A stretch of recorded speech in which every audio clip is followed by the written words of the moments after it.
따뜻한 햇살이 창백한 피부에 닿았다. 마치 아무 일도 일어나지 않을 것처럼 모든 것이 완벽하게 준비된 홀이었다. 고급스러운 꽃장식과 은은한 샹들리의 불빛. 나는 새하얀 드레스를 입고 강민재의 옆에 서 있었다. 그와의 3년은 내게는 따뜻한 온기가 아니라 그저 지루하고 견딜 만한 평화였다. 어머니의 죽음 이후 나는 사랑을 믿지 않았다. 그저 배신하지 않을 안전만을 원했을 뿐이다. 그리고 민재는 놀라울 정도로 끈기 있고 착실했다. 그래서 나는 오늘 이 지루한 안전에 나를 가두려고 했다. 내 심장은 뛰지 않았다. 그저 의무감이었다. 갑자기 홀 입구 쪽에서 웅성거리는 소리가 들렸다. 나는 고개를 돌렸다. 박미희와 임유라. 내 인생에서 가장 혐오하는 두 얼굴이 보였다. 그들이 이 자리에 오리라고는 상상도 못했다. 민재는 내게 한마디 상의도 없이 그들을 초대했다. 내 손을 잡은 그의 손에 힘이 들어갔다. 그가 나를 안심시키려는 것인지 아니면 나를 제지하려는 것인지 알 수 없었다. 나는 무시하고 시선을 돌리려 했지만 임유라의 모습이 눈에 들어왔을 때 내 몸은 얼어붙었다. 임유라는 나를 닮은, 아니 정확히 말하면 내가 입고 있는 것과 같은 디자인의 드레스를 입고 있었다. 단지 색깔만 연한 하늘색이었다. 시선이 마주치자 유라는 살짝 놀란 표정을 지었지만 이내 특유의 슬픈 미소를 지으며 이쪽으로 다가왔다. 박미희는 팔짱을 끼고 당당하게 걸어왔다. 나는 그들의 눈빛을 읽을 수 있었다. 그들은 내게 봐라, 너는 혼자가 아니다. 우리는 이제 가족이다라고 말하고 있었다. 그들의 친범이었다. 나는 떨리는 손으로 민재의 소매를 잡았다. 저 사람들 당장 내보내. 어떻게 그들을 이 자리에 초대할 수 있어? 내 목소리는 낮게 떨렸지만 분노로 가득 차 있었다. 민재는 난처한 표정을 지었다. 서윤아, 진정해. 미희 이모가 얼마나 노력했는지 몰라? 유라도 내 동생처럼 지내려고 얼마나 애쓰는데 그냥 이 기회에 화해하고 가족처럼 지내자. 가족? 그들이 내 어머니를 죽음으로 내몰고 내 모든 것을 앗아간 후 감히 가족이라는 단어를 입에 담다니.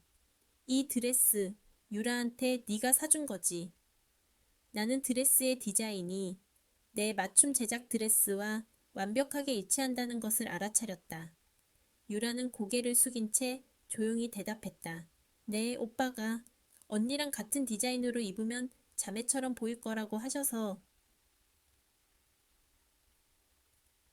그녀의 목소리는 너무나 가늘고 약해서 마치 내가 악당이 된 것 같은 기분을 들게 했다. 그 순간 내 머릿속에 이성이 끊어졌다. 나는 더 이상 도망치지 않기로 했다. 어머니처럼 숨어 울지도 않기로 했다. 나는 내 드레스의 치마 끝자락을 힘껏 잡고 유라에게 걸어갔다. 유라가 놀라서 눈을 크게 떴다. 나는 아무 말 없이 그녀의 드레스를 움켜쥐었다. 힘껏 모든 분노와 증오를 담아 찢었다.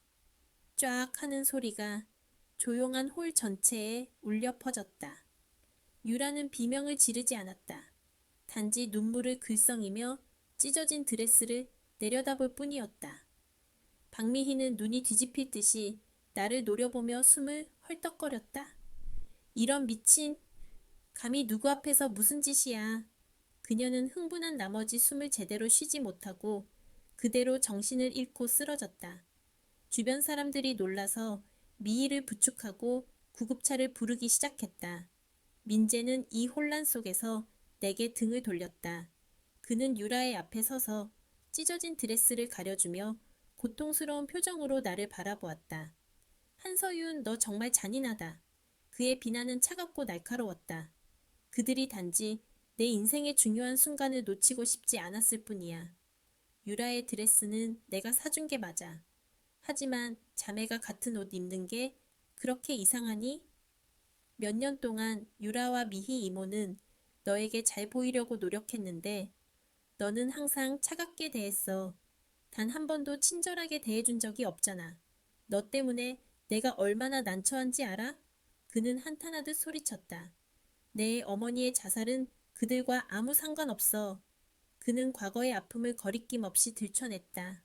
이 세상 모든 사람이 너를 나처럼 떠받들어야 하는 건 아니야.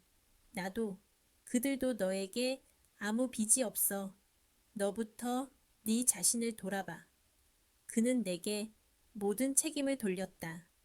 내가 차가워서, 내가 이기적이어서, 내가 과거에 갇혀 있어서 이 모든 일이 벌어졌다고. 그는 나의 고통을 무시하고 그의 무신경한 선의만을 정당화했다. 그 순간 나는 깨달았다. 그는 나의 구원이 아니었다. 그는 단지 나를 또 다른 지옥으로 끌고 가려는 가장 순진한 얼굴을 한 배신자일 뿐이었다. 박미희를 병원으로 급히 이송하는 혼란을 틈타 나는 홀을 빠져나왔다. 민재의 목소리는 등 뒤에서 계속 울렸지만 나는 멈추지 않았다.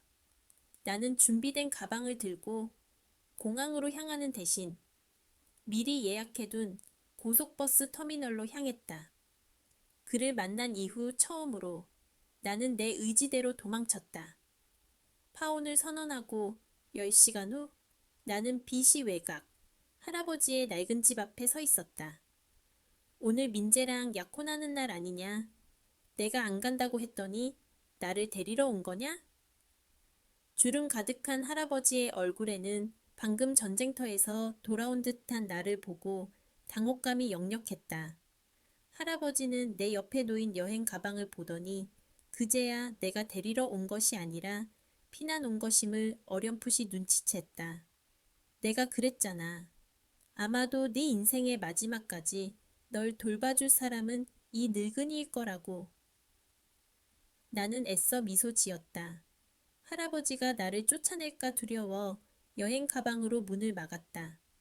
그리고 할아버지가 멍하니 서 있는 틈을 타 재빨리 가방을 끌고 집 안으로 들어섰다. 어머니가 그들에게 밀려 돌아가신 후 나는 할아버지께 다시는 사랑이나 결혼 같은 건 하지 않고 남은 여생을 시골에서 함께 보내겠다고 말했었다. 할아버지는 나를 석 달 동안 마을에 머물게 하셨다.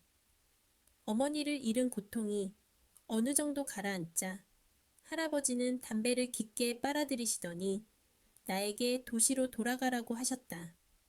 마을에는 노인과 아이들밖에 없다. 너는 아직 젊은데 일도 안 하고 교류도 하지 않으면 내 인생이 망가진다고. 그래서 할아버지는 단식까지 하면서 나를 마을에서 내쫓았다. 나중에는 약까지 끊으면서 할아버지가 소개해준 강민재라는 진취적인 청년을 만나도록 나를 강요했다. 민재가 나를 따라다니기 시작했을 때 나는 할아버지께 말했다. 내 심장은 이미 죽었다고. 아무도 그것을 다시 살릴 수 없다고. 그때 할아버지는 앙상하게 마른 나를 보며 내 말을 무시하셨다. 오히려 민재의 전화번호를 받아내 온종일 나를 더 잘 챙겨주라고 당부하셨다. 내가 어머니를 잃어 마음이 좋지 않으니 민재에게 냉담하게 대하는 것이 싫어하는 뜻은 아니라고까지 말씀하셨다. 할아버지가 민재에게 또 무슨 말을 했는지는 모르겠다. 다만 어느 순간부터 나와 그는 3년이라는 시간을 함께 보내게 되었다. 주변 동료들은 우리를 모범적인 커플로 생각했다. 싸우지도 않고 화를 내지도 않는, 겉으로는 조화롭고 사랑스러운 관계. 하지만 아무도 몰랐다. 이 관계 속에서 나는 언제든 물러날 준비를 하고 있었다는 것을. 그래서 민재의 쇼핑 앱에서 같은 상품이 2번 구매되어 2개의 다른 주소로 배송된 것을 봤을 때 나는 이 연극이 끝날 때가 왔음을 즉시 깨달았다. 민재는 나를 얼음덩이라고 했다. 그가 아무리 따뜻하게 대해도 내가 녹지 않는다고 했다. 나는 그에게 대답했다. 나는 따뜻함이 필요 없다고. 내가 원하는 것은 배신당하지 않는 것, 영원히 내 곁에 있어줄 한 사람뿐이라고. 나는 어머니와 아버지, 장지와가 사랑에서 시작해 결국 서로에게 칼을 겨누는 원수가 되는 것을 똑똑히 보았다. 아버지가 어머니를 사랑한다고 말한 다음 날 박미희를 한감 치료실로 데려가서 그 뻔뻔한 사랑을 자랑하는 것을 두 눈으로 보았다. 나는 일찍이 남자들을 믿지 않게 되었다. 소위 사랑이라는 것도 믿지 않았다. 남자가 변심하는 것은 한순간이다. 사람의 마음은 너무나 붙잡기 어려운 것이다. 다행히 나는 내 심장을 완전히 내어준 적이 없었기에 문제가 생겼을 때 이성을 유지할 수 있었다. 민재가 임유라와 언제부터 알고 지냈는지는 중요하지 않았다. 나에게 임유라 석자는 독이었다. 얽히는 순간 온몸이 불편해지는 독.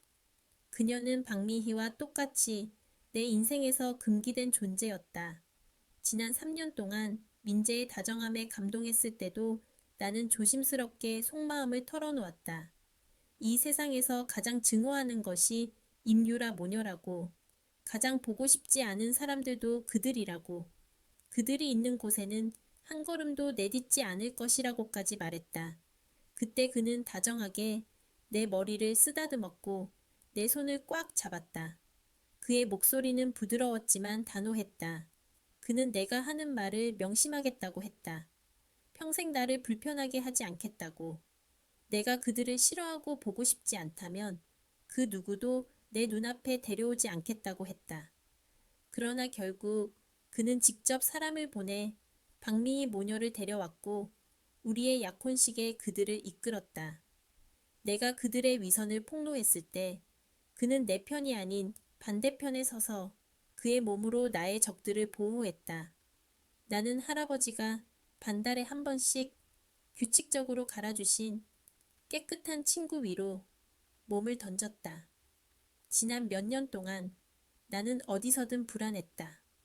오직 이곳 나를 진심으로 사랑하고 영원히 배신하지 않을 할아버지의 집만이 내게 약간의 안정감을 주었다.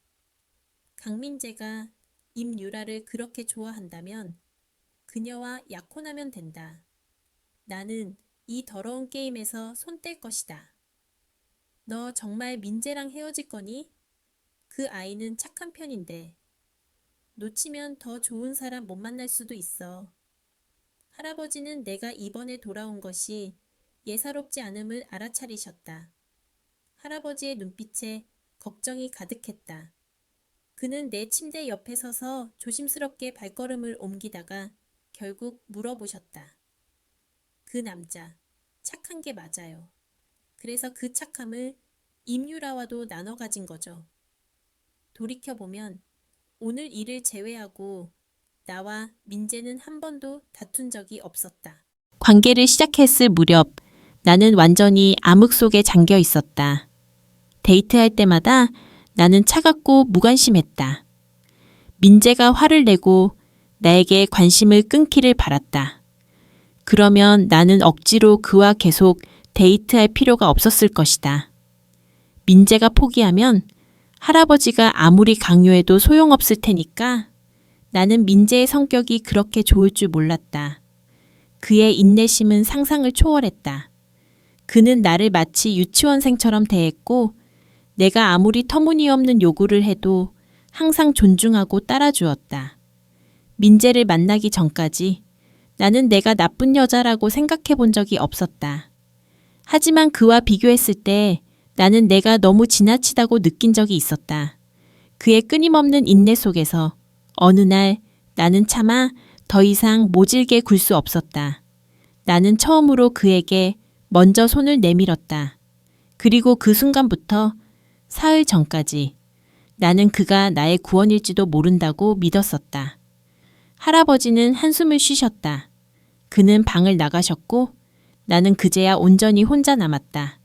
창밖으로는 해가 지고 있었다. 낯선 평화가 나를 감쌌다. 도시의 소음도 민재의 억압적인 다정함도 유라의 가식적인 눈물도 없는 곳이었다. 나는 침대 위에서 몸을 뒤척이며 방구석에 덩그러니 놓인 여행 가방을 쳐다봤다. 그 안에는 내가 3년 동안 쌓아 올린 혹은 쌓아 올리려 노력했던 모든 것들이 들어 있었다. 그리고 그 모든 것은 한순간에 무너졌다. 나는 가방을 열었다. 대부분은 옷가지와 책 몇 권이었다. 그리고 가장 중요한 것은 어머니의 유품이었다. 낡고 빛바랜 사진첩. 그 사진첩 속에서 어머니는 항상 환하게 웃고 계셨다. 장지화와 결혼하기 전 할아버지와 함께 살던 그 시절처럼. 장지화, 그는 나의 친아버지가 아니었다. 내가 5살 때 어머니와 재혼한 남자. 그리고 박미희가 나타나기 전까지는 그럭저럭 평화로운 가정이었다. 나는 사진첩을 펼쳤다. 어머니의 젊은 시절 모습이 담긴 페이지를 넘기자 작은 메모 한 장이 떨어졌다. 그것은 어머니의 필체였다. 이 모든 고통이 끝났으면 좋겠다. 유라의 드레스가 나를 비웃고 있어. 나는 더 이상 아무것도 잃고 싶지 않아. 나는 그 메모를 바라보았다. 유라의 드레스, 그 메모가 쓰인 것은 어머니가 돌아가시기 몇 달 전이었다. 어머니는 당시 우울증으로 병원을 다니고 계셨다. 나는 그 메모의 의미를 이해하지 못했다. 유라의 드레스가 왜 어머니의 고통과 관련이 있지? 유라가 처음 우리 집에 들어왔을 때 그녀는 겨우 9살이었다. 박미희는 10살 된 나를 보며 어머 서윤이가 너무 착해서 유라랑 금방 친해지겠어요 라고 가식적인 웃음을 지었었다. 유라는 항상 조용하고 나약해 보였다. 내가 학교에서 상을 받아도 유라는 아파서 병원에 있었다. 내가 아빠에게 새 옷을 선물 받으면 유라는 저도 언니처럼 예쁜 옷 입고 싶어요 라고 눈물을 글썽겼다. 장지화는 항상 유라 모녀에게 약했다. 유라는 엄마 없이 자라서 가여워 네가 좀 이해해줘라 서윤아. 그는 항상 나를 희생시키고 유라 모녀를 감쌌다. 그들의 가련한 연기에 속아 넘어간 것이다. 어머니는 그런 장지화의 태도에 점차 지쳐갔다. 특히 박미희가 우리 집에 들어온 지 1년 후 어머니는 자신이 애지중지하던 드레스 제작 스튜디오를 박미희에게 빼앗기면서 완전히 무너졌다. 박미희는 그 스튜디오를 이용해 돈을 벌었고 마치 자신이 원조인 양 행세했다. 어머니가 돌아가신 날의 기억은 너무나 생생해서 지울 수가 없다. 박미희가 어머니 앞에서 보란 듯이 유라에게 비싼 명품 드레스를 입히고 스튜디오 사업권을 공식적으로 양도받았다고 자랑하던 날이었다. 어머니는 그 충격으로 모든 것을 놓아버렸다. 그녀는 작은 방에서 조용히 생을 마감했다. 장지화는 슬퍼했지만 그는 박미희 모녀의 선해를 의심하지 않았다.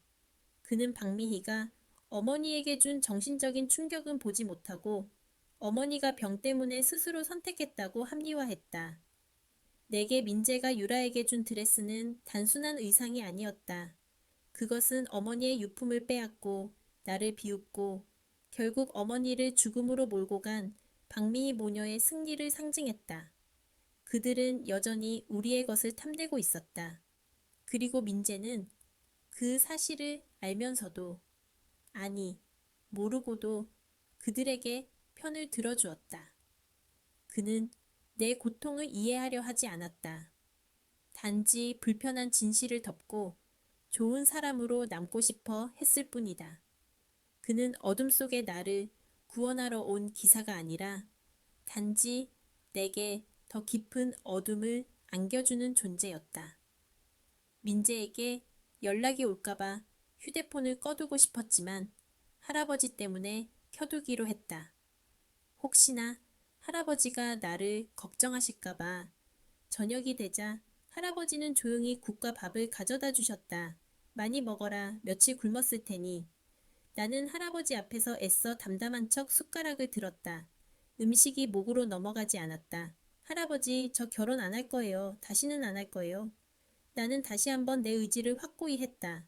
할아버지는 밥을 먹다 말고 숟가락을 내려놓으셨다. 그래, 네 마음대로 해라. 하지만 이 늙은이 때문에 네가 억지로 민재를 만난 건 아니다. 나는 그저 네가 혼자 남을까봐 두려웠을 뿐이다.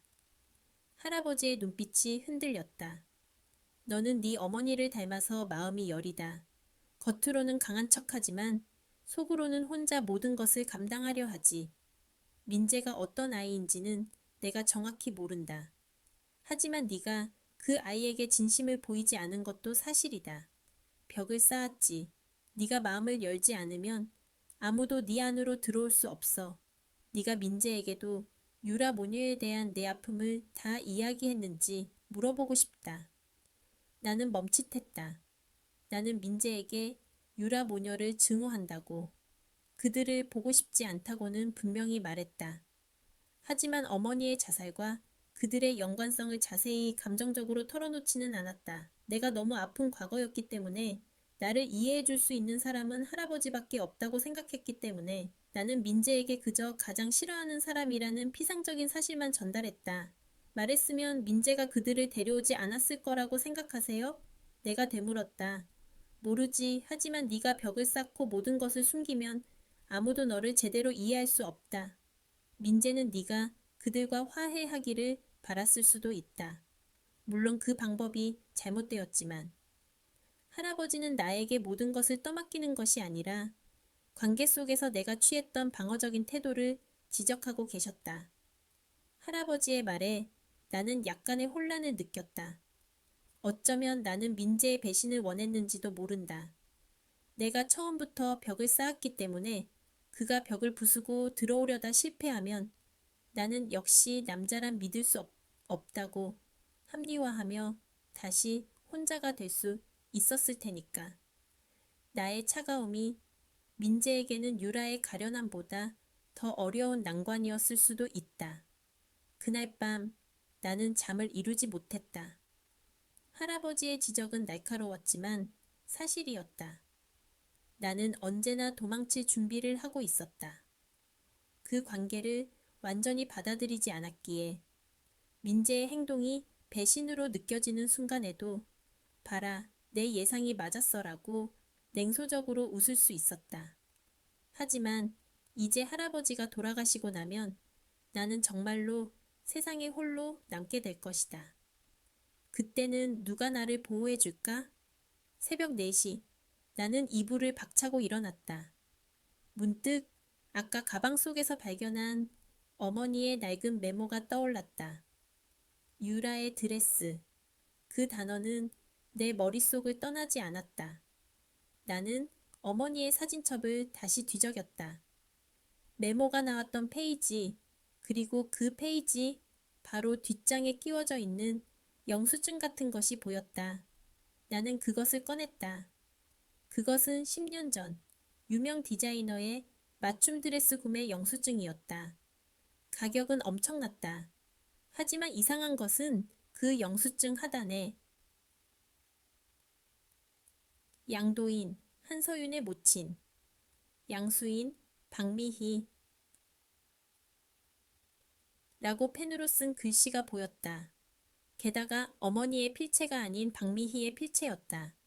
박미희는 어머니의 스튜디오와 사업권을 빼앗았을 뿐만 아니라 어머니가 아끼던 그 드레스까지 강제로 빼앗아갔던 것이다. 그리고 아마도 유라에게 입혔을 것이다. 그 드레스는 무엇이었을까? 유라가 어머니에게 보여주며 비웃던 바로 그 드레스일까? 10년 전의 그 치욕과 오늘의 치욕이 겹쳐지면서 내 심장은 다시 뛰기 시작했다. 그것은 사랑이나 슬픔 때문이 아니었다. 순수한 격렬한 증오와 복수심이었다. 나는 당장 서울로 돌아가고 싶었다. 민재를 응징하고 박미희 모녀가 훔쳐간 모든 것을 되찾고 싶었다. 하지만 나는 멈췄다. 내가 이렇게 감정적으로 움직이는 것은 그들이 원하는 바일 것이다. 내가 무너지고, 내가 이성을 잃고, 내가 미친 사람 취급을 받는 것. 나는 그들에게 더 이상 먹이를 주지 않기로 했다. 나는 숨을 고르고 이성을 되찾았다. 복수는 차갑게 준비되어야 한다. 나는 할아버지의 집에서 조용히 때를 기다리기로 했다.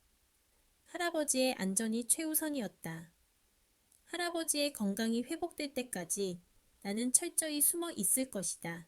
그리고 그들이 나를 찾아오게 만들 것이다. 그때는 내가 방어하는 입장이 아니라 공격하는 입장이 될 것이다.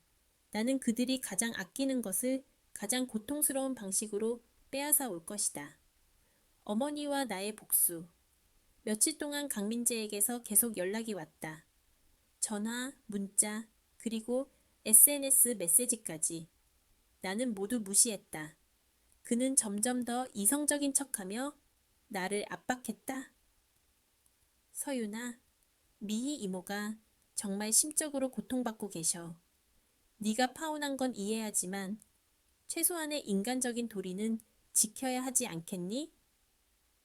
그의 메시지는 언제나 선의와 도리로 포장되어 있었다.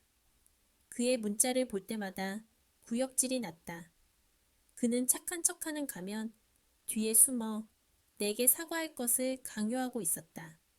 나는 휴대폰을 할아버지께 맡기고 완전히 세상과 단절했다. 할아버지는 조용히 나를 지켜보셨다. 마을 사람들의 시선이 조금씩 느껴지기 시작했다. 서울에서 약혼을 파기하고 도망쳐온 손녀에 대한 소문은 빠르게 퍼졌다.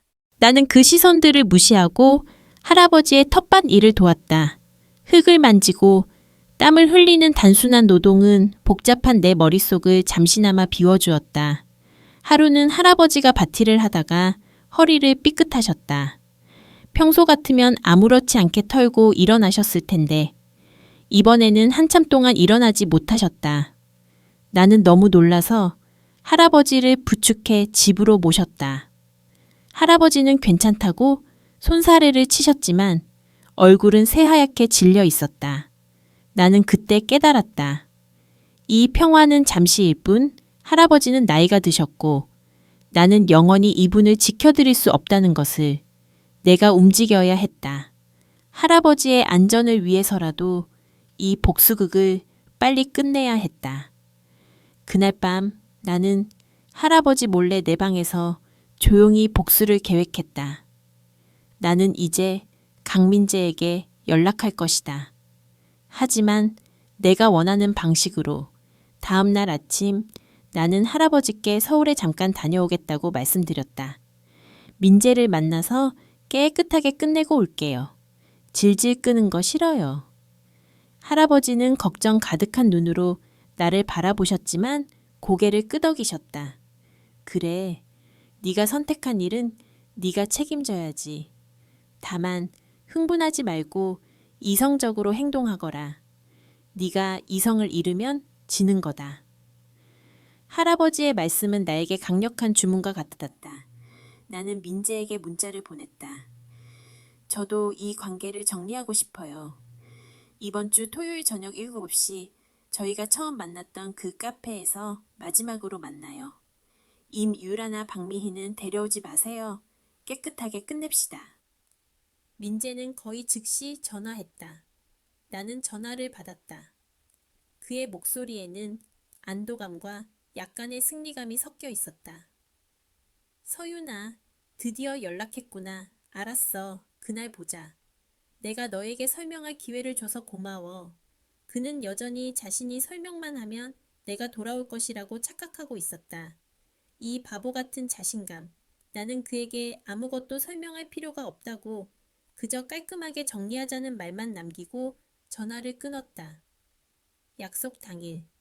나는 오랜만에 몸단장을 했다. 화려한 드레스는 아니었지만 단정하고 비싼 검은색 정장 차림이었다. 나는 더 이상 상처 입은 약혼녀가 아니었다. 나는 모든 것을 끝내러 온 심판자였다. 카페에 도착했을 때 민재는 이미 와 있었다. 그는 평소처럼 부드러운 니트를 입고 있었고 테이블 위에는 내가 가장 좋아했던 꽃 한 다발이 놓여 있었다. 그는 나를 보자마자 일어서서 테이블 너머로 손을 뻗었다. 나는 그 손을 잡지 않고 마주보는 자리에 앉았다. 서윤아, 얼굴이 많이 상했구나.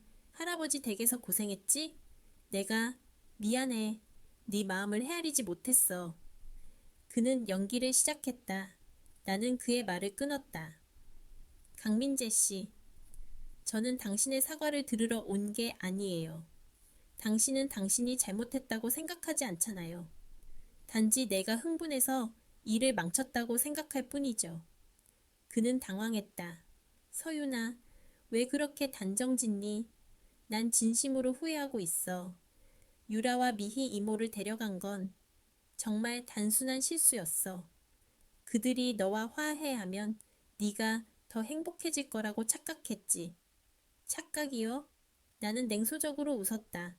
당신은 3년 동안 내가 왜 그들을 증오하는지 알려고 노력하지 않았어요.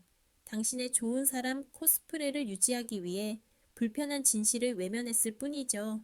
그들에게 돈을 송금해주면서 내게는 한 번도 유라 모녀 이야기를 꺼내지 않은 것은 실수인가요? 아니면 배신인가요? 민재의 얼굴이 굳어졌다. 그는 송금 사실을 내가 알게 되리라고는 상상도 못했을 것이다. 그건 유라가 좀 어려움을 겪고 있어서 내가 도와준 것뿐이야. 우리 만나기 전부터 알던 사이잖아. 난 너에게 숨기지 않았어. 네가 묻지 않았을 뿐이지. 그의 목소리가 떨리기 시작했다. 그는 거짓말을 하고 있었다. 당신은 내가 묻지 않기를 바랐겠죠. 당신의 착함이 내 불행 위에 세워진 것임을 알까봐 두려웠을 테니까. 나는 내 가방에서 작은 서류 봉투를 꺼내 테이블 위에 놓았다. 이건 제가 그동안 모은 자료예요. 그 안에는 민재가 유라에게 보낸 수많은 문자 메시지, 캡처와 그들의 관계가 내가 생각했던 것보다 훨씬 더 오래되었음을 보여주는 사진들이 들어 있었다. 사진들은 유라가 나를 만나기 전 민재의 생일 파티에서 그와 다정하게 찍은 셀카들이었다. 민재는 서류를 보자마자 얼굴이 완전히 창백해졌다. 이게 뭐야? 서윤아, 이건 오해야. 사진들은 오래전 것이고 오해가 아니에요. 나는 단호하게 말했다. 당신은 내가 당신의 구원이 될 것이라고 생각했겠지만 저는 아니었어요. 당신은 구원을 찾기보다 두 여자를 동시에 관리하는데 더 큰 만족을 느꼈겠죠. 강민재 씨, 당신은 착한 사람이 아니에요. 당신은 가장 비겁한 종류의 이기주의자예요. 나는 자리에서 일어났다. 파오는 당신에게 유리하게 진행될 거예요. 저는 위자료도 당신의 재산도 원하지 않아요. 제가 원하는 건 단 하나뿐이에요. 민재는 불안하게 나를 올려다봤다. 뭔데? 원하는 걸 말해. 내가 다 해줄게. 앞으로 당신과 유라 모녀가 내 눈앞에 나타나지 않는 것. 당신의 모든 착함과 선의를 가지고 당신들끼리 행복하게 살아요. 저는 당신들로부터 완전히 독립할 거예요. 그리고 만약 단 한 번이라도 당신들이 내 할아버지를 찾아오거나 내 생활을 방해한다면 나는 테이블 위에 놓인 꽃다발을 들어 민재의 얼굴 앞에 던졌다. 그때는 당신들이 가진 모든 것을 잃을 각오를 해야 할 거예요. 나는 망설임 없이 카페를 걸어 나왔다. 민재는 테이블에 앉아 봉투와 꽃다발을 번갈아 보며 아무 말도 하지 못했다. 그는 충격에 빠진 듯했다. 그는 내가 그를 완전히 꿰뚫어 볼 수 있다는 것을 깨달았을 것이다. 나는 택시를 잡아탔다. 서울의 밤거리는 여전히 밝고 시끄러웠다. 하지만 내 마음은 이제 훨씬 가벼워졌다. 나는 그와의 관계를 완전히 정리했다. 이제 남은 것은 박미희 모녀가 우리 가족에게 저지른 만행에 대한 복수뿐이었다. 그들이 나의 어머니에게 했던 것처럼 나도 그들의 가장 소중한 것을 빼앗을 것이다. 그것은 돈이나 명예가 아닐 수도 있다. 그들에 가면 뒤에 숨겨진 존재의 가치일 것이다. 복수는 이제 시작이었다. 할아버지에게 돌아가서 나는 조용히 힘을 기를 것이다. 그들이 나를 찾아올 때까지 나는 서울에서의 마지막 만남을 끝내고 다음날 아침 일찍 할아버지 댁으로 돌아왔다.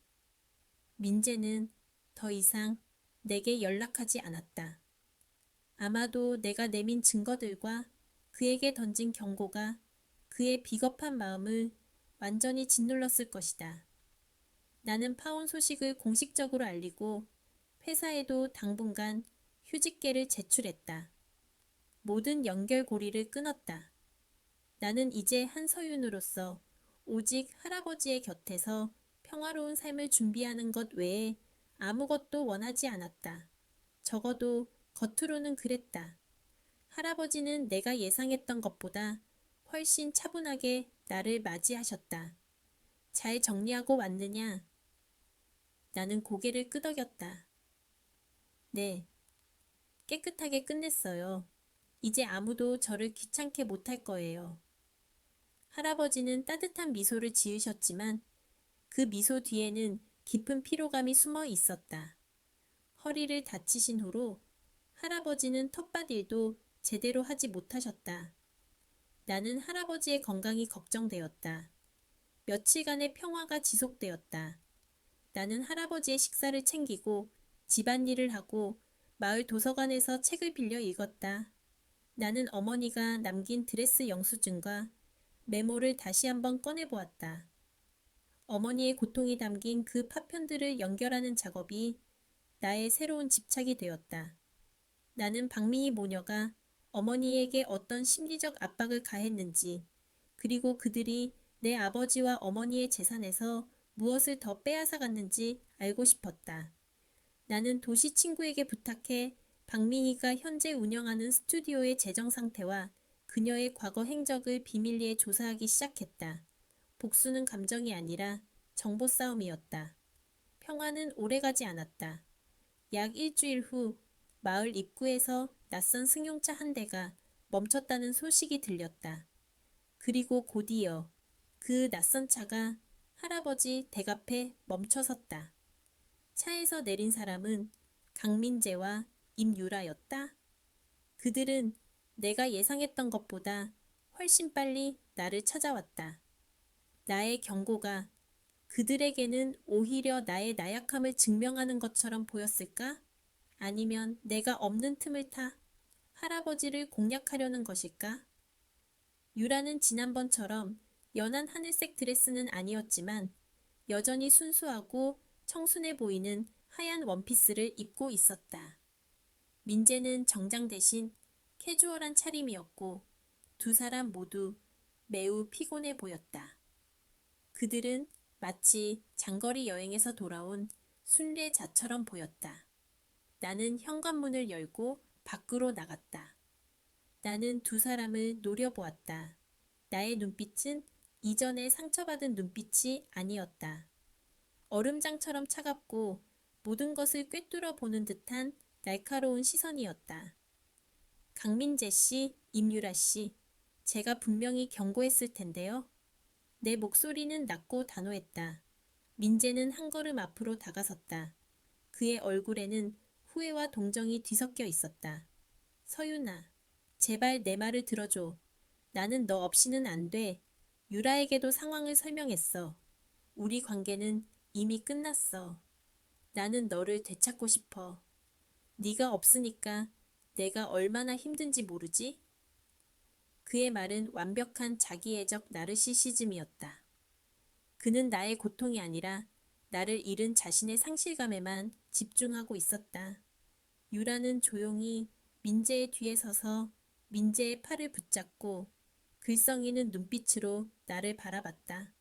언니, 미안해요. 오빠가 언니를 많이 사랑해요. 저 때문에 언니가 오해하는 거라면 제가 떠날게요. 그녀는 마치 민재와 나의 사랑을 방해하는 희생양처럼 행동했다. 임유라 씨, 나는 유라에게 시선을 고정했다.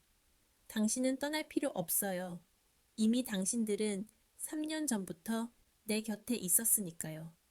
당신이 원하는 건 오직 강민재 씨의 동정과 돈이었잖아요. 그리고 강민재 씨가 원하는 건 당신의 순종적인 의존성이었고요. 당신들 둘 다 여기서 당장 떠나세요.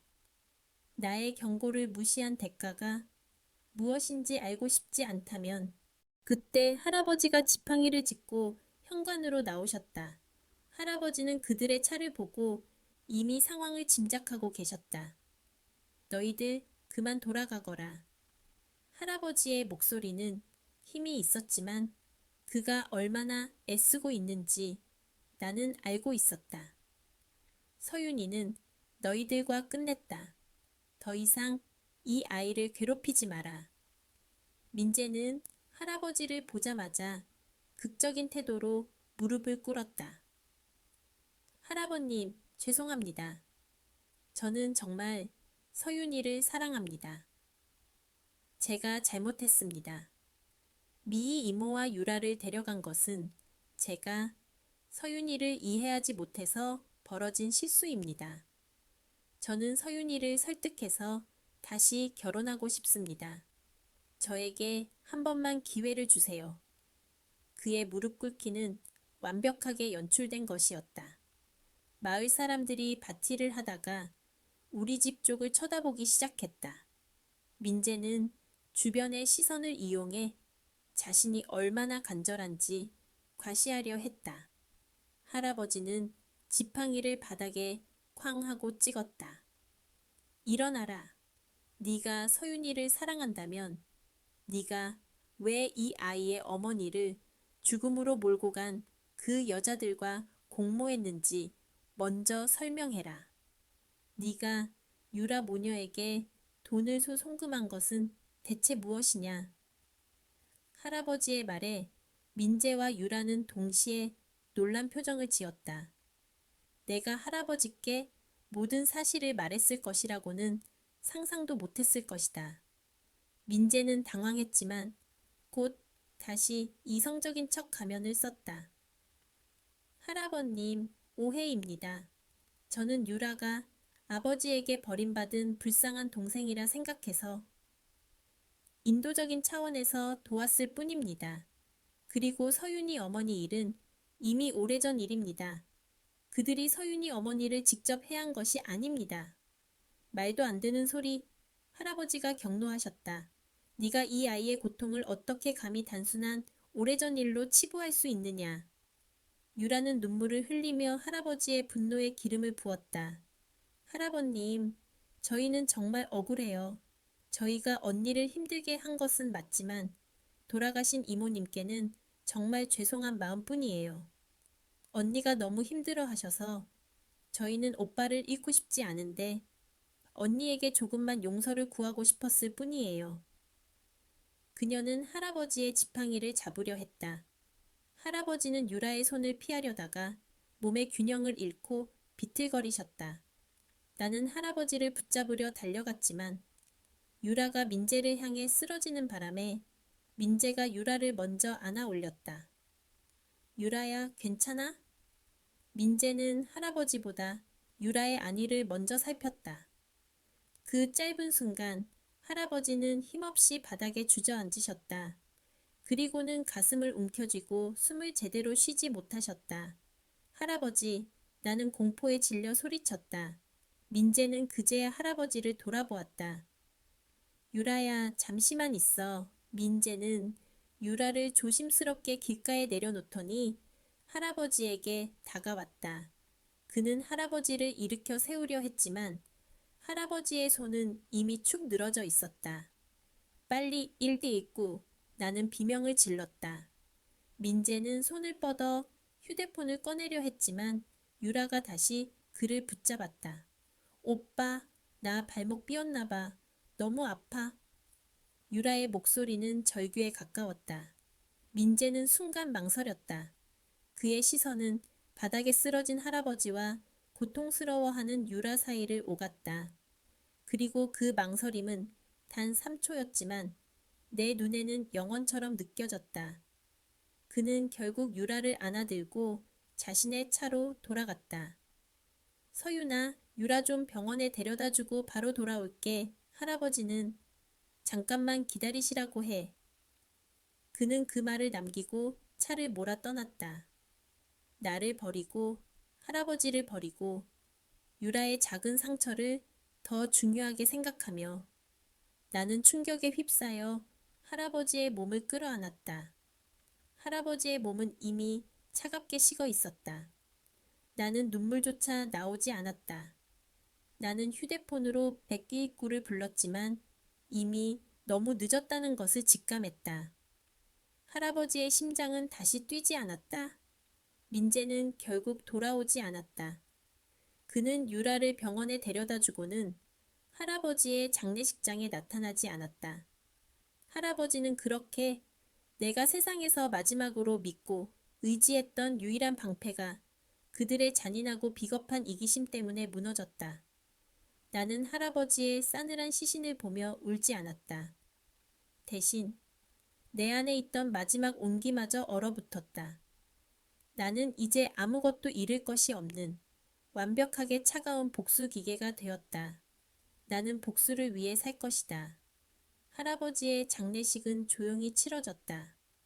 마을 사람들은 할아버지의 갑작스러운 죽음에 애통해했고 나를 안쓰럽게 여겼다. 민재와 유라는 장례식에 오지 않았다. 아니, 오지 못했다. 나는 그들이 올 경우 경찰에 신고할 것이라는 경고를 그의 변호사를 통해 전달했다.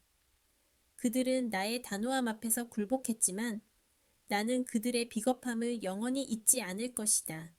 그들은 유라의 삔 발목을 할아버지의 목숨보다 우선시했다.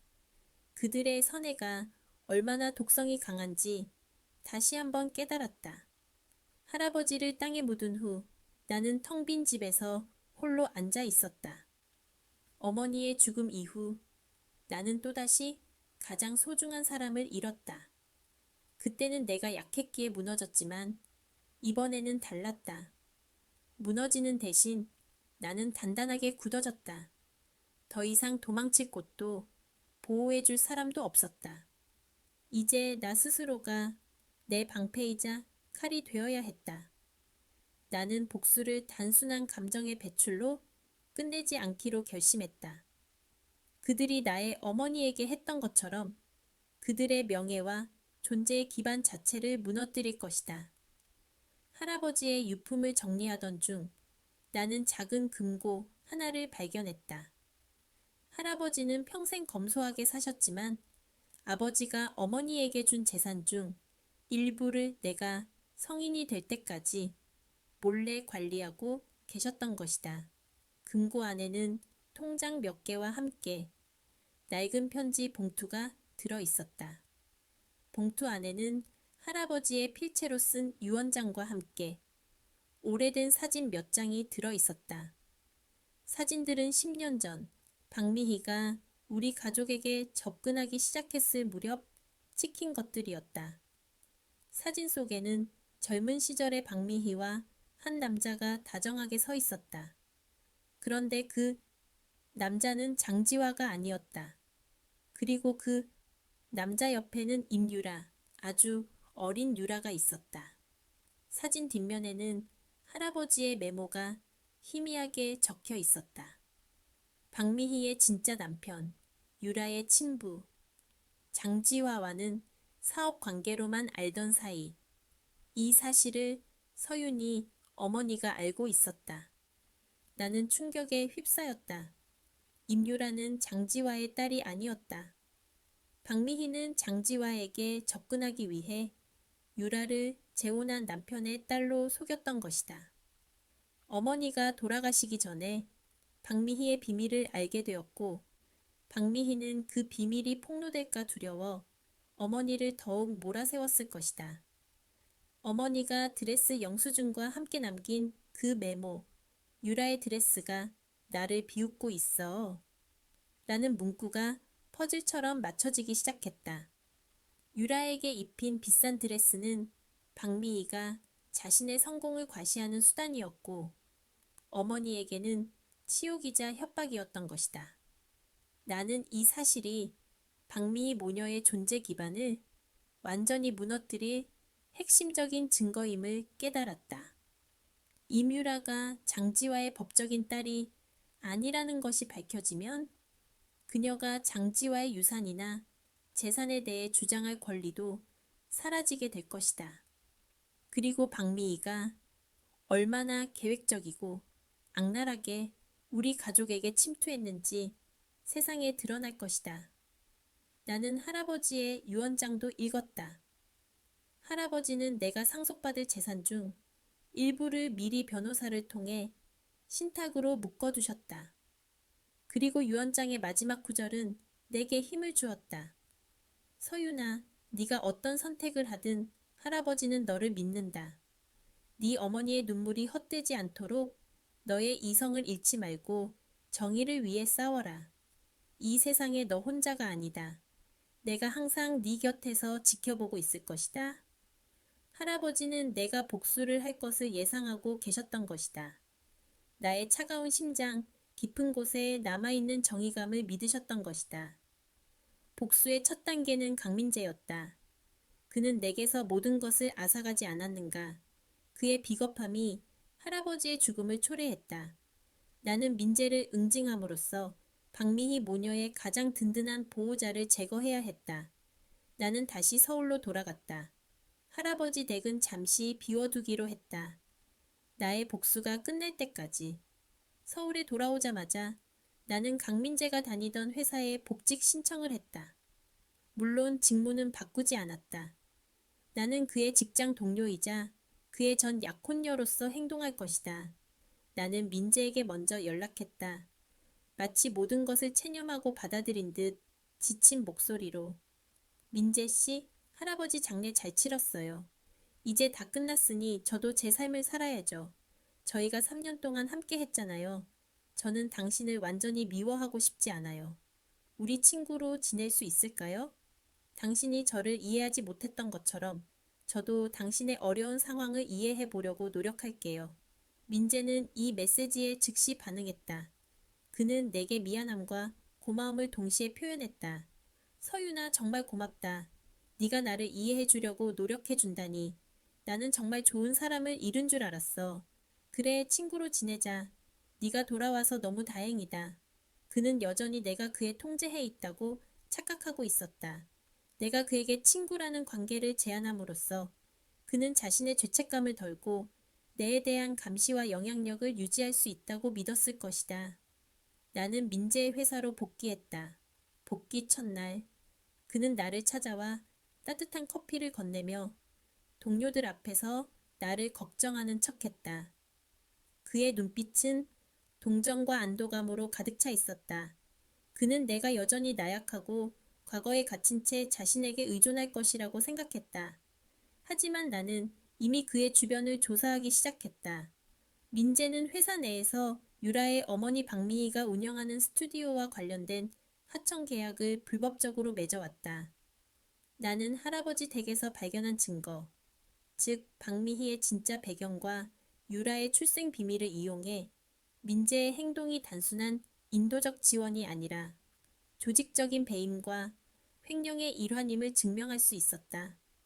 민재는 회사 내에서 상당한 신임을 얻고 있었지만 사실은 박미의 사업 확장을 돕기 위해 회사의 자금을 유용하고 있었던 것이다. 나는 그의 개인적인 생활에도 깊이 침투했다. 나는 민재에게 유라와의 관계를 계속 유지하라고 은근히 종용했다. 유라 씨가 당신을 많이 의지하는 것 같던데 그녀를 잘 챙겨줘요. 나의 이런 행동은 민재에게 죄책감을 덜어주는 동시에 내가 더 이상 그들을 위협하지 않는다는 확신을 심어주었다. 유라는 내가 민재와 친구로 지낸다는 소식을 듣고 불안해했지만 민재는 유라를 안심시켰다. 서윤이는 이제 지쳤어. 내게 미련이 남아서가 아니라 그냥 혼자 있는 게 두려워서 나를 붙잡는 것뿐이야. 걱정 마. 내 마음은 너에게 있어. 나는 민재의 휴대폰에 심어놓은 감시 앱을 통해 이 모든 대화를 지켜보고 있었다. 나는 덫을 놓기 시작했다. 먼저 회사의 감사부서에 익명으로 민재의 부서에서 진행된 일부 프로젝트에 대한 의혹을 제기하는 문서를 보냈다. 문서는 매우 전문적이고 구체적이어서 담당 부서는 즉시 내부 조사를 시작할 수밖에 없었다. 물론 증거는 충분히 제공하지 않았다. 그들이 스스로 파헤치게 만들었다. 민재는 아무것도 눈치채지 못했다. 그는 여전히 내게 다정했고 점심시간에는 내게 꽃을 건네며 안부를 물었다. 나는 그를 볼 때마다 할아버지의 마지막 모습을 떠올렸다. 바닥에 쓰러져 가슴을 움켜쥐던 그 모습, 그리고 내 눈앞에 이 남자는 그 순간 유라의 삔 발목을 걱정하며 나를 버리고 떠났다. 복수는 차갑게 진행되고 있었다. 민재의 회사 생활은 곧 무너질 것이었다. 그리고 그가 무너진 후 나는 최종 목표인 박미희와 임유라에게 모든 것을 돌려줄 것이다. 그들이 내 어머니에게 했던 것처럼 그들의 명성과 존재의 이유를 무너뜨릴 것이다. 회사의 내부 감사가 시작되자 강민재는 초조해하기 시작했다. 그는 자신이 관여했던 프로젝트에 문제가 생겼다는 사실에 불안해했지만 여전히 상황을 통제할 수 있다고 믿었다. 나는 그의 동료로서, 때로는 그의 친구로서 그에게 조언을 건네는 방식으로 그의 불안을 증폭시켰다. 민재 씨, 요즘 감사팀이 유난히 까다롭던데요. 특히 박미희 씨 스튜디오 관련 계약건을 집중적으로 보고 있는 것 같아요. 혹시 미흡한 부분이 있으면 미리 정리하는 게 좋지 않을까요? 나의 조언은 그에게 경고처럼 들렸을 것이다. 민재는 밤늦게까지 회사에 남아 서류를 검토하기 시작했다. 그는 박미희에게 연락해 감사팀의 동향을 알렸고 박미희는 격노했다. 민재와 박미희 모녀 사이의 긴장이 고조되면서 그들의 관계는 균열을 보이기 시작했다. 박미희는 민재에게 당신이 내 딸을 책임지겠다고 했으니 이 일도 당신이 처리해야 해 라고 압박했고 민재는 유라에게 내 엄마에게 말해 너무 무리한 요구는 하지 말라고 라며 짜증을 냈다. 감시 앱을 통해 그들의 대화를 들으면서 나는 역겨움을 느꼈다. 그들의 관계는 사랑이나 우정이 아니라 오직 이익과 의존성으로 얽힌 더러운 거래였다. 어느 날 저녁 민재는 술에 취해 나를 찾아왔다. 그는 나의 사무실 문 앞에 서서 비틀거렸다. 나는 그를 지하 주차장까지 부축했다. 서윤아, 네가 나에게는 가장 이성적인 친구잖아. 나 어떻게 해야 할 것 같아? 난 정말 유라를 도와주려 했을 뿐이야. 그의 목소리에는 연민과 자기 합리화가 가득했다. 당신은 유라 씨를 도운 게 아니에요. 당신은 당신의 약점을 만족시키려 했을 뿐이죠. 나는 차가운 목소리로 말했다. 당신은 강해 보이는 나보다 항상 당신을 필요로 하는 유라 씨 곁에서 영웅이 되는 것을 원했어요. 그게 당신의 이기심이에요. 민재는 내 말을 듣고 눈물을 글썽겼다. 아니야. 나는 너를 정말 사랑했어. 하지만 너는 너무 차가웠어. 너는 항상 나를 밀어냈고 나는 너의 벽을 넘을 수가 없었어. 그는 자신의 실패를 나의 차가움 탓으로 돌렸다. 내가 당신을 밀어낸 것이 아니에요. 당신이 내 고통을 외면하고 나를 상처 입힌 사람들과 손을 잡았을 뿐이죠. 나는 그에게서 조금 떨어져 섰다. 당신은 할아버지의 마지막 순간에도 유라 씨의 삔 발목을 선택했어요. 그걸로 모든 게 증명되잖아요. 이 말을 들은 민재는 완전히 무너졌다. 그는 주차장 바닥에 주저앉아 고개를 숙였다. 미안해, 서윤아. 그때 내가 미쳤었나 봐. 나는 정말 너무 무서웠어. 유라가 나 없으면 안 될 것 같아서. 당신이 무서워한 것은 유라 씨가 아니에요. 당신이 무서워한 것은 당신의 가면 뒤에 숨겨진 진실이 드러나는 것이었겠죠. 나는 더 이상 그를 상대하고 싶지 않았다. 나는 그에게 봉투 하나를 건넸다. 그 안에는 박미희가 10년 전 내 어머니에게서 드레스 사업권을 강제로 빼앗고 어머니의 재산을 유용했다는 증거 사본이 들어 있었다. 그리고 임유라가 장지화의 친딸이 아니라는 출생증명서 관련 자료 일부도 첨부되어 있었다. 이건 당신에게 주는 마지막 경고예요. 박미희 모녀는 당신이 생각하는 것처럼 가련한 피해자가 아니에요. 그들은 당신을 이용하고 있을 뿐이죠. 그리고 그들이 내 어머니에게 했던 짓을 알게 된다면 당신은 그들이 얼마나 무서운 사람들인지 알게 될 거예요. 민재는 서류를 들고 떨리는 손으로 펼쳤다. 그는 박미희의 10년 전 악행과 유라의 숨겨진 출생의 비밀을 잊고 경악했다. 그는 박미희가 유라를 장지화의 딸로 속여 재산 상속권을 노리고 있다는 사실을 알게 되자 공포에 질렸다. 이게 사실이야? 유라가 장지화 아저씨 딸이 아니라고? 박미희 이모가 나한테도 거짓말을 한 거였어? 그의 목소리에는 배신감과 혼란이 가득했다. 그들은 당신뿐만 아니라 모든 사람을 속여왔어요. 당신의 착한 마음을 이용한 거죠. 이제라도 깨달았다면 당신이 저지른 일들을 스스로 수습하고 박미희 모녀와 인연을 끊으세요. 나는 그에게 마지막 기회인 것처럼 말했다.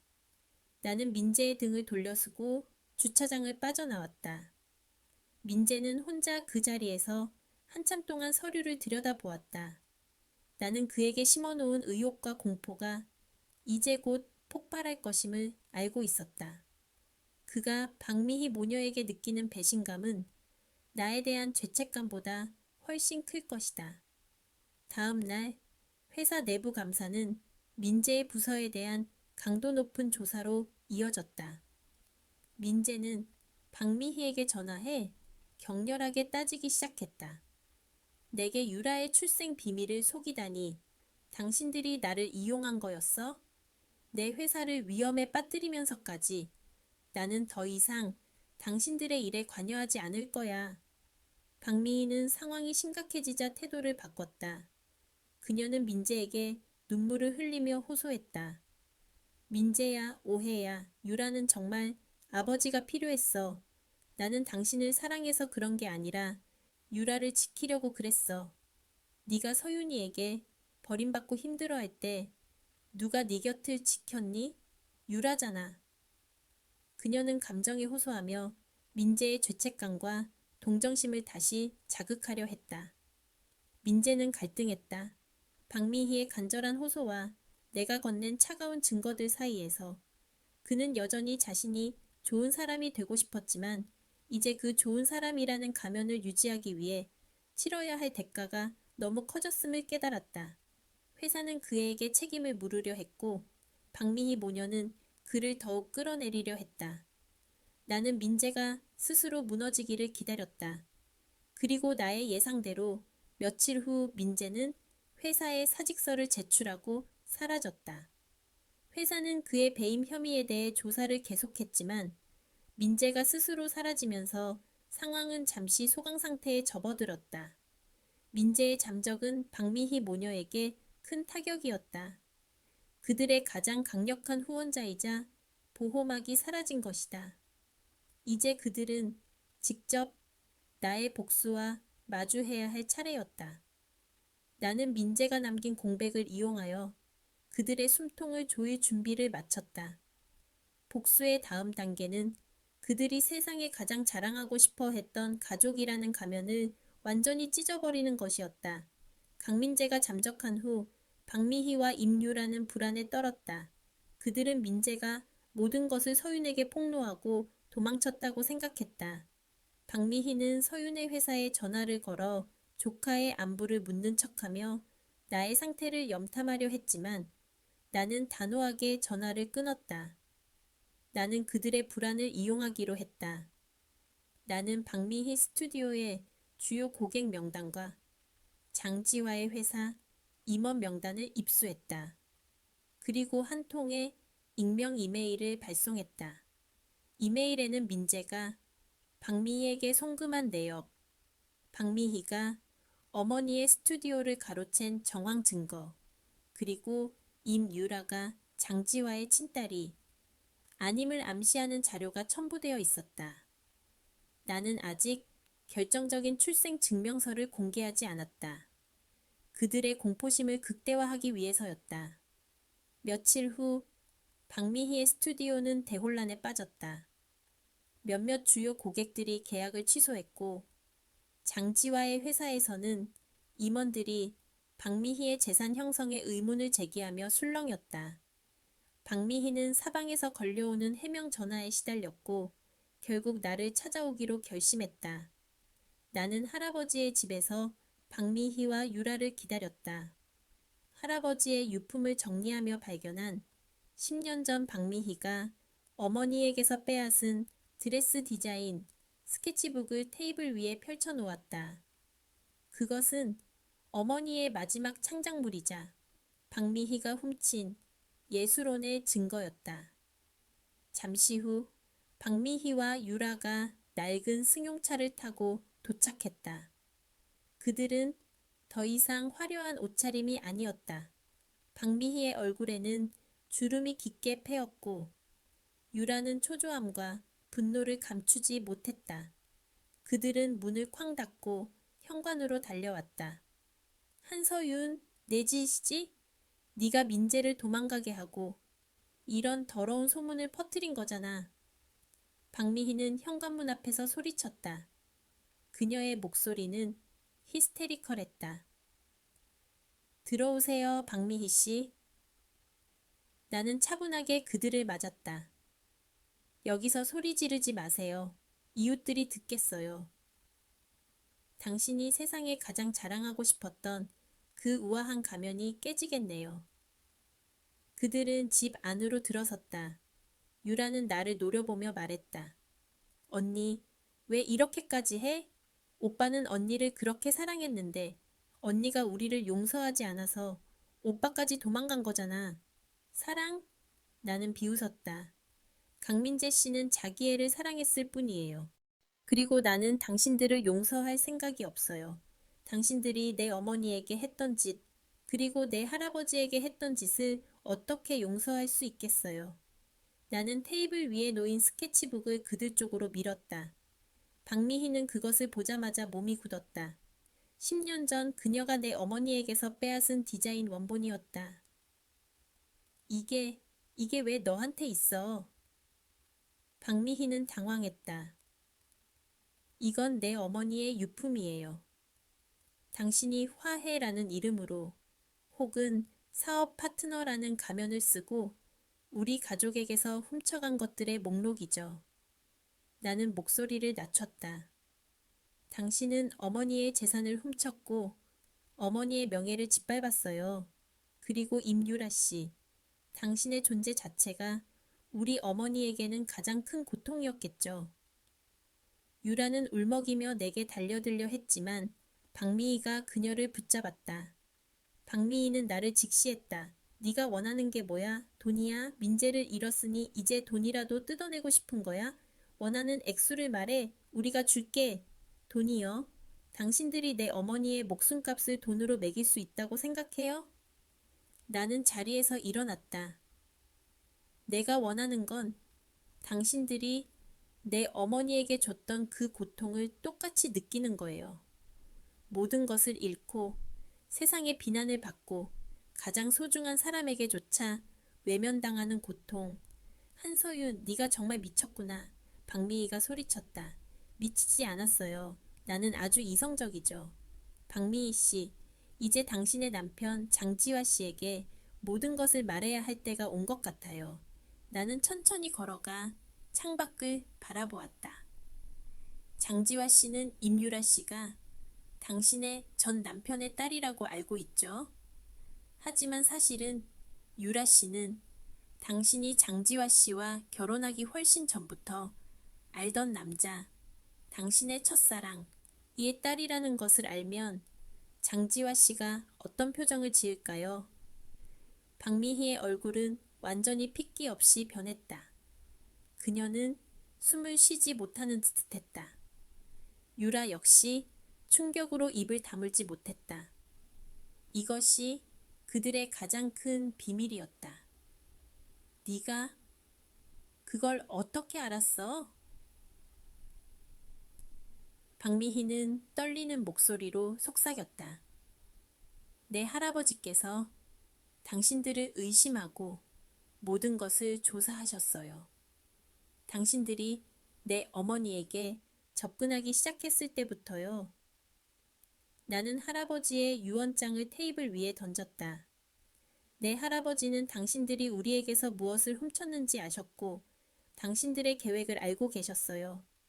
그리고 당신들이 이 집을 찾아와 소란을 피운 날 할아버지가 심장마비로 돌아가셨죠. 나는 그들의 눈을 직시했다. 강민재 씨는 당신들의 그 가증스러운 영이 때문에 할아버지의 마지막 순간에 유라 씨의 삔 발목을 선택했어요. 당신들의 이기심과 거짓말이 내 할아버지를 죽였어요. 당신들은 이제 그 대가를 치러야 해요. 유라는 무릎을 꿇고 울기 시작했다. 그녀는 이제 더 이상 순수한 피해자가 아니었다. 그녀의 눈물은 공포와 회한으로 가득 차 있었다. 언니, 제발 용서해 주세요. 제가 잘못했어요. 엄마가 시켜서 그런 거예요. 저는 정말 아빠가 필요했어요. 용서? 당신들은 내 어머니에게도 내 할아버지에게도 용서를 구하지 않았잖아요. 나는 그들을 외면했다. 돌아가세요. 그리고 장지화 씨에게 모든 것을 말하세요. 아니면 내가 세상의 모든 것을 공개할 거예요. 당신들의 거짓말, 어머니에 대한 당신들의 학대, 그리고 나의 할아버지의 죽음에 대한 당신들의 책임까지. 박미희는 결국 무너졌다. 그녀는 짐승처럼 울부짖으며 유라를 끌고 집 밖으로 나갔다. 그들의 절망적인 울음소리는 시골 마을의 조용한 하늘을 갈랐다. 그들의 화려했던 삶은 이제 막 바닥으로 떨어지기 시작한 것이다. 나는 그들이 떠난 후 현관문을 닫고 할아버지의 사진 앞에 섰다. 눈물이 흘렀다. 격렬한 분노나 슬픔이 아니었다. 해방감과 안도감, 그리고 고독함이 뒤섞인 눈물이었다. 나는 이제 이 싸움에서 승리했지만 가장 소중한 사람들을 잃었다. 나의 복수는 이제 거의 끝났다. 남은 것은 나 자신을 구원하는 일뿐이었다. 박미희와 임유라가 돌아간 후 나는 집을 깨끗이 정리했다. 그들이 남기고 간 불안과 절망의 공기를 모두 걷어내려는 듯이 나는 이틀 동안 그들이 장지화에게 모든 것을 털어놓을지 아니면 도망칠지 기다렸다. 나의 복수는 그들의 입에서 시작되어야 가장 효과적이었다. 그들의 자백이 그들의 몰락에 대한 가장 확실한 증거가 될 테니까. 이틀 후 서울에 있는 장지화의 회사로부터 연락이 왔다. 장지화의 비서였다. 한서윤 씨, 회장님께서 긴히 드릴 말씀이 있다고 하십니다. 지금 당장 회사로 와주실 수 있겠습니까? 목소리는 긴장으로 가득 차 있었다. 박미희가 결국 모든 것을 털어놓았거나 혹은 일부만 밝히고 나를 끌어들이려 했을 것이다. 나는 할아버지의 유언장과 유라의 출생 비밀 관련 증거, 자료를 챙겨 서울로 향했다. 나는 더 이상 도망자가 아니었다. 나는 내 어머니와 할아버지의 명예를 회복하러 가는 사람이었다. 장지화의 사무실은 침묵 속에 잠겨 있었다. 그는 10년 전 어머니를 떠나보낼 때보다 훨씬 더 늙어 보였다. 그의 눈은 충격과 분노, 그리고 깊은 배신감으로 가득 차 있었다. 박미희와 유라는 구석 소파에 앉아 고개를 숙이고 있었다. 그들의 우아한 가면은 완전히 벗겨져 있었다. 장지화는 나를 보자마자 떨리는 목소리로 말했다. 서윤아, 정말이냐? 유라가 내 딸이 아니라는 것이, 그리고 미희가 내 어머니에게 그렇게 잔인하게 굴었다는 것이 모두 사실이냐? 나는 그에게 박미희가 어머니에게서 사업권을 강제로 빼앗은 증거사본, 그리고 유라의 친부에 대한 할아버지의 조사 자료를 건넸다. 아저씨가 직접 확인해 보세요. 제가 드리는 자료는 극히 일부일 뿐이에요. 당신이 박미희 씨를 믿는 동안 그들은 당신을 철저히 기만하고 이용했어요.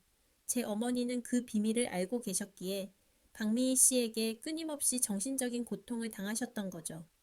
장지화는 서류를 읽는 내내 고통스러운 신음소리를 냈다. 그는 박미희와 유라를 쳐다보지도 않았다. 그의 눈빛은 텅 비어 있었다. 박미희는 울부짖으며 변명했다. 아니에요. 유라는 당신을 정말 좋아했어요. 나는 당신을 사랑했어요, 지화 씨. 당신이 내게 유라를 당신의 딸처럼 대해주겠다고 약속했잖아요. 유라는 울면서 장지화의 발밑에 무릎을 꿇었다. 아빠, 죄송해요. 저는 아빠를 정말 좋아했어요. 아빠를 잃고 싶지 않았어요. 나는 그들의 가련한 연기를 더 이상 참을 수 없었다. 임유라 씨, 당신이 장지화 아저씨를 아빠라고 부르는 것은 당신의 거짓말을 합리화하는 것일 뿐이에요. 당신은 당신의 엄마와 함께 아저씨의 재산과 내 어머니의 행복을 훔쳤어요. 그리고 박미희 씨, 당신의 이기적인 욕심 때문에 내 할아버지는 돌아가셨어요. 당신들이 내 집 앞에서 소란을 피운 것이 직접적인 원인이었어요. 장지화는 이 말을 듣고 벌떡 일어섰다. 할아버님까지 돌아가시게 만들었다고? 그의 분노는 이제 폭발 직전이었다. 그는 박미희에게 소리쳤다. 당장 내 집에서 나가. 그리고 유라, 너도. 너희들은 내 인생에 없던 존재들이다. 내가 너희를 위해 지출한 모든 비용, 회사에 입힌 모든 손해, 내가 모두 되찾을 것이다. 변호사에게 연락해서 이혼 소송과 유산 관련 모든 권리를 박탈할 것이다. 당장 사라져. 박미희는 장지화의 단호한 태도에 완전히 절망했다. 그녀는 그제야 자신의 몰락을 실감했다. 그녀는 유라를 데리고 사무실을 뛰쳐나갔다. 그들이 내게 했던 모든 악행의 대가를 치르는 순간이었다. 장지화는 주저앉아 고개를 숙였다. 서윤아, 미안하다.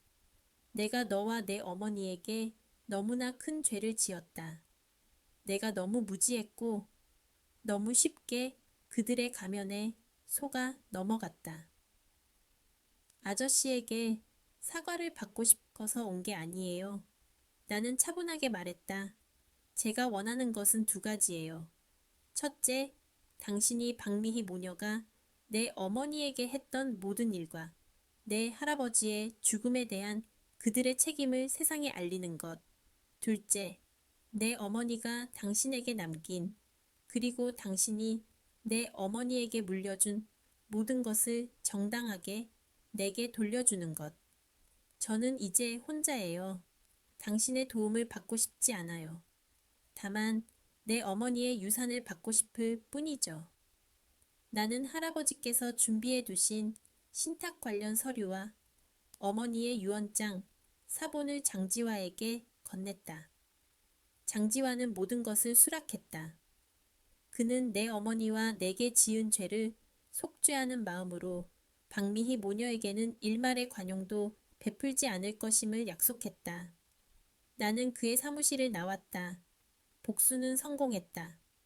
박미희 모녀는 장지화에게서 버림받았고 그들이 훔친 재산과 명예는 모두 사라질 위기에 처했다.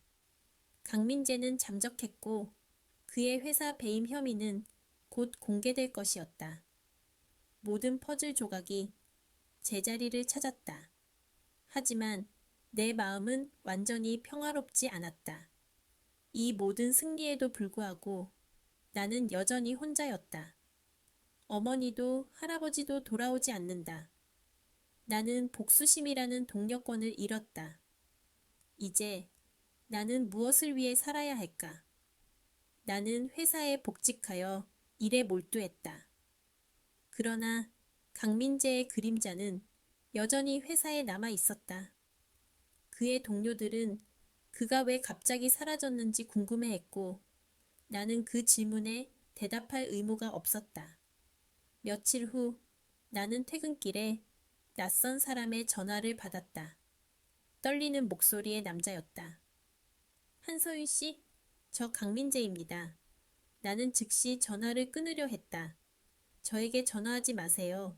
당신과는 할 이야기가 없어요. 잠깐만요, 서윤 씨. 저는 지금 유라 때문에 연락한 거예요. 유라가 박미희 이모한테 버려졌어요.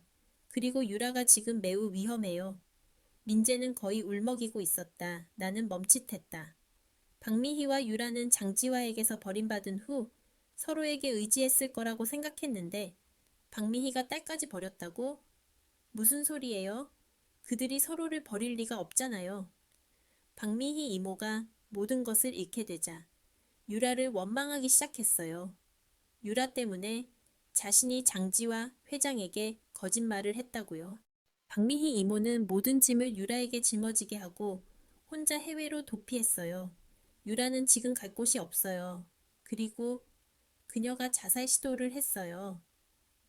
나는 충격으로 몸이 얼어붙었다. 나는 그들의 몰락을 원했지만 죽음을 원한 것은 아니었다.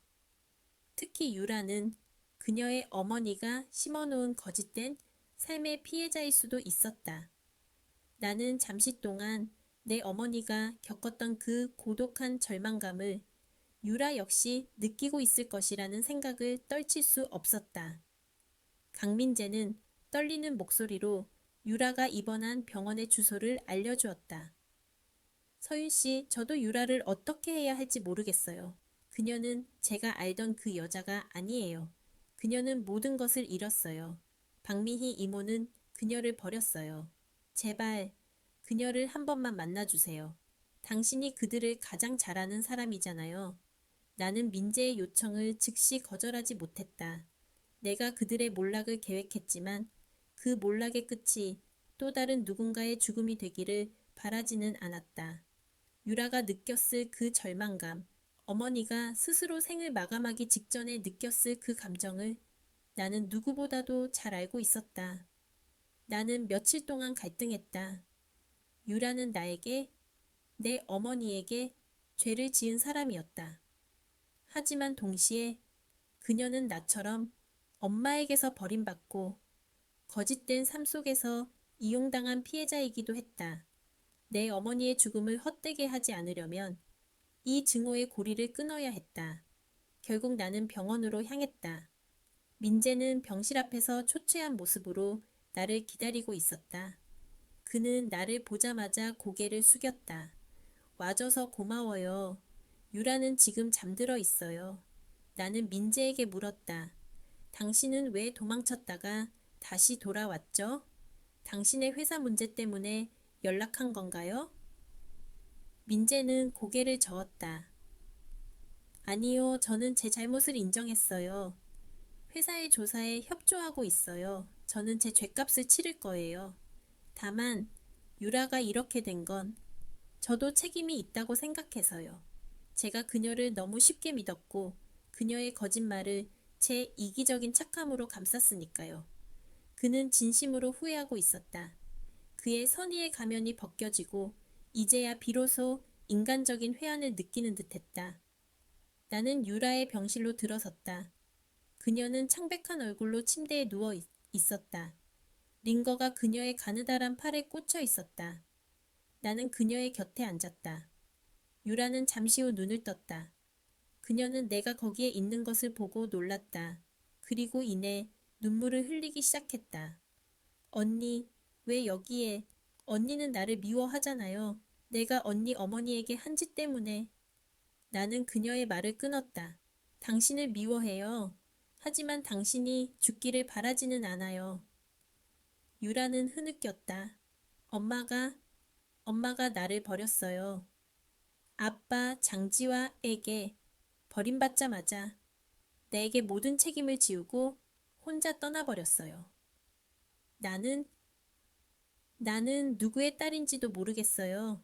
나는 평생 엄마가 만들어준 거짓말 속에서 살았어요. 나는 아무것도 아니에요.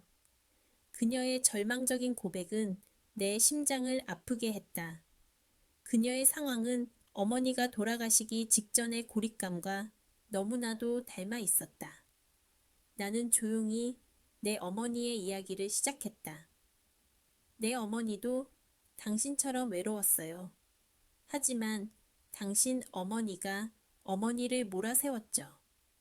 그들은 어머니의 재산을 훔쳤고 어머니의 명예를 짓밟았어요. 내 어머니는 자신이 사랑했던 사람들에게 버려졌다고 느꼈을 거예요. 하지만 나는 당신의 어머니를 직접 해치지 않았어요. 나는 단지 엄마 말을 들었을 뿐이에요. 유라가 흐느꼈다. 알아요. 하지만 당신은 그 거짓말을 이용했어요. 당신의 가련함을 이용해 모든 사람의 동정을 얻으려 했죠. 그게 당신의 죄예요. 나는 냉정하게 말했다. 나는 당신을 용서할 수 없어요. 하지만 당신에게 살아갈 기회는 주고 싶어요. 나는 가방에서 어머니의 낡은 사진첩을 꺼냈다. 그리고 어머니가 박미희에게 빼앗긴 그 드레스의 디자인 스케치 사진을 유라에게 보여주었다. 당신의 어머니는 내 어머니의 재능을 훔쳤고 당신은 그 훔친 재능 위에 당신의 가짜 삶을 세웠어요. 나는 말했다. 이제 당신의 거짓된 삶은 끝났어요. 당신이 다시 일어서고 싶다면 당신 스스로의 힘으로 해야 해요. 당신의 진짜 재능을 찾고 당신의 죗값을 치르세요. 유라는 스케치 사진을 한참 동안 바라보았다. 그리고는 조용히 고개를 끄덕였다. 저는 디자인을 배웠어요. 엄마 스튜디오에서 일했으니까요.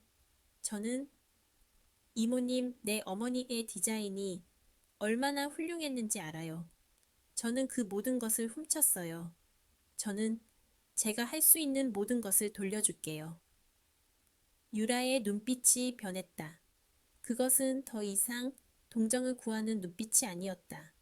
진정한 회한과 결심이었다.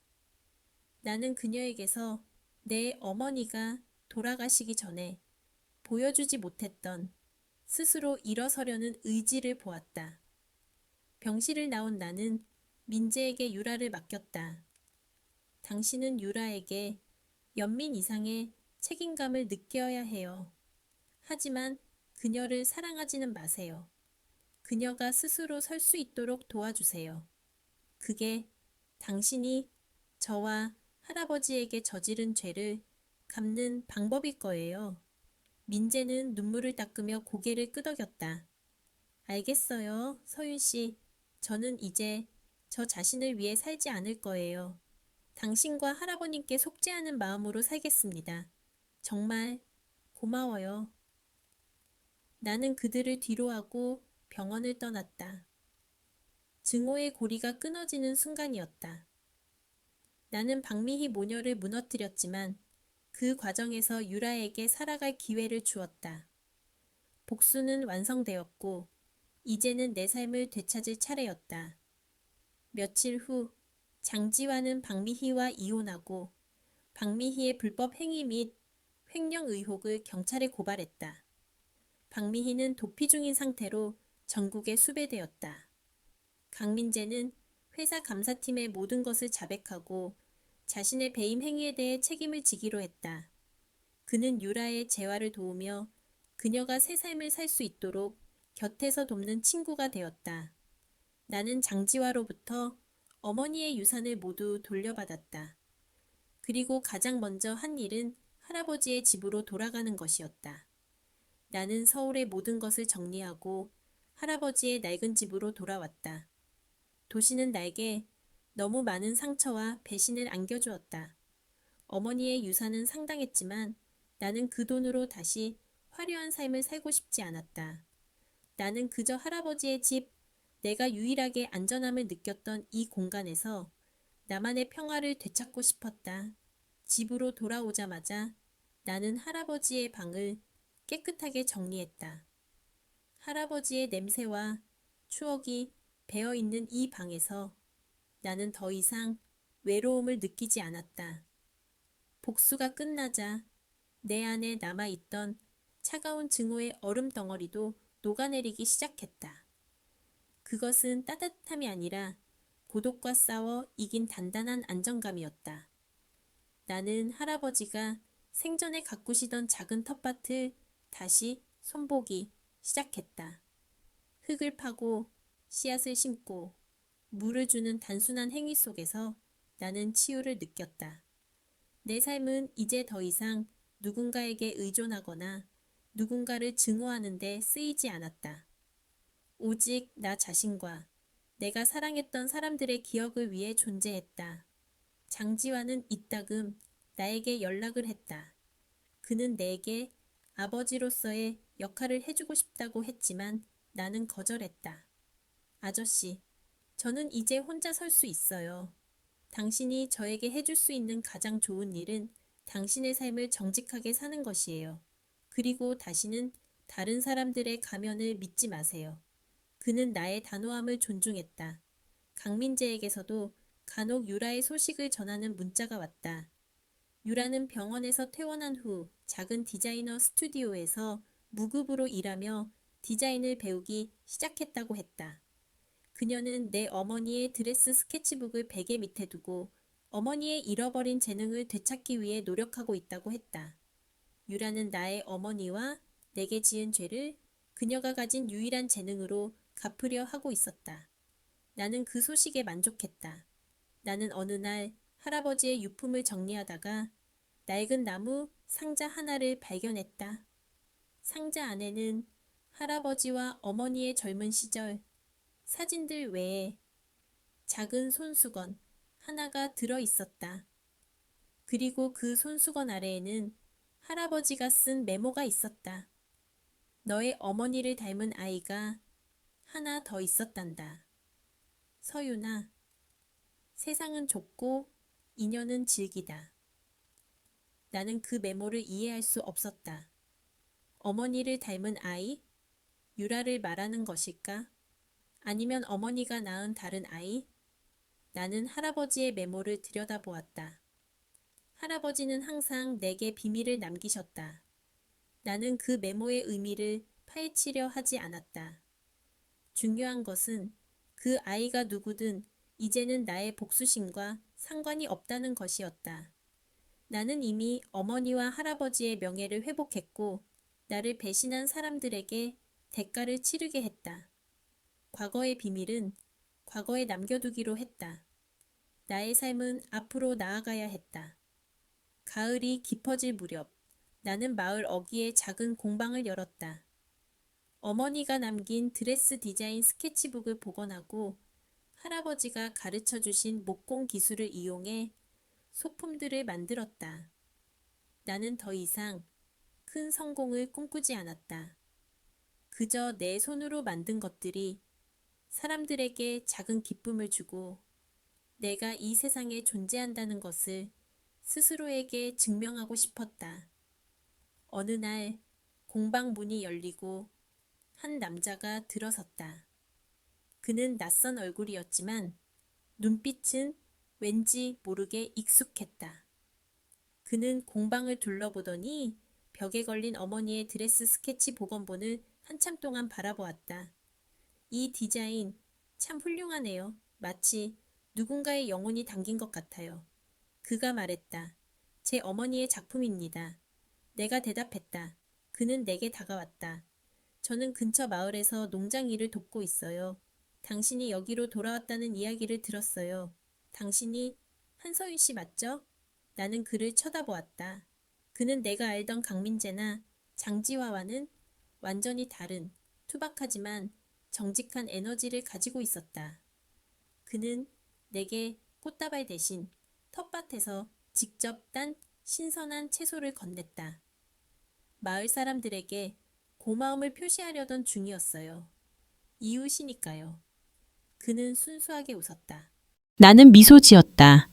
그것은 3년 전 민재에게 보여주었던 가식적인 미소가 아니었다. 진심에서 우러나온 오랜만의 편안한 미소였다. 나는 그 남자에게서 어떤 기대나 의존성도 읽을 수 없었다. 그는 그저 이웃으로서 나를 대하고 있었다. 그 순간 나는 깨달았다. 내가 잃었던 것은 사랑이 아니었다. 내가 잃었던 것은 나 자신을 믿고 다시 시작할 수 있는 용기였다. 복수는 나를 고통에서 해방시켰지만 진정한 치유는 이 평온한 일상과 내게 아무것도 요구하지 않는 정직한 관계 속에서 시작되었다. 나는 남자에게 말했다. 고마워요. 이웃이니까 차 한잔하고 가세요. 창밖에는 해가 지고 있었다. 따뜻한 차 향기와 함께 나는 내 삶의 새로운 장을 시작할 준비가 되었다. 나는 더 이상 얼음 여왕이 아니었다. 나는 어머니와 할아버지의 사랑으로 그리고 나 스스로의 힘으로 다시 태어난 단단하고 자유로운 한서윤이었다. 내 인생은 이제 배신이 아닌 희망을 향해 나아가고 있었다.